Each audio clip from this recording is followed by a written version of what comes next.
അസ്സലാമു അലൈക്കും വറഹ്മത്തുള്ളാഹി. ദുനിയാവിൽ സ്വത്തുക്കളും സന്തോഷങ്ങളും ആരോഗ്യവും നല്ല രീതിയിൽ ഇങ്ങനെ കൂടുന്ന സമയത്ത് സന്തോഷിക്കുന്നവരാണോ നമ്മൾ?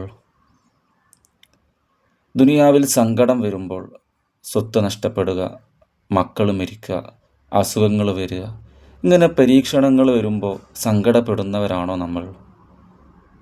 മഹാനരായ മഅറൂഫുൽ ഖർഖി റളിയല്ലാഹു അൻഹു പറയുന്നു, ദുനിയാവിൽ ധാരാളം സന്തോഷങ്ങൾ ലഭിക്കുന്ന നേരത്ത് നമ്മൾ സന്തോഷിക്കണ്ട, അല്ലെങ്കിൽ ദുനിയാവിൽ അനുഗ്രഹങ്ങൾ ലഭിക്കുന്ന സമയത്ത് നമ്മൾ ആഹ്ലാദിക്കണ്ട.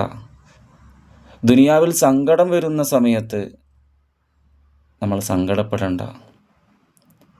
ദുനിയാവിൽ മക്കൾ മരിക്കുക, അതുപോലെ തന്നെ സ്വത്ത് നഷ്ടപ്പെടുക, ഇങ്ങനെ പല നിലക്കുള്ള സങ്കടങ്ങൾ വരുന്ന സമയത്ത് സങ്കടപ്പെടേണ്ട. സാലിഹീങ്ങൾ എങ്ങനെയാണെന്നറിയോ നിങ്ങൾക്ക്?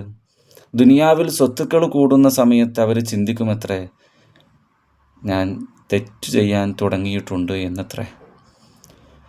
ദുനിയാവിൽ സങ്കടം വരുന്ന സമയത്ത് അവർ ചിന്തിക്കുന്നതാണെന്നറിയോ? അല്ലാഹു തആല എന്നെ ഇഷ്ടപ്പെട്ടു തുടങ്ങിയിട്ടുണ്ട് എന്ന്.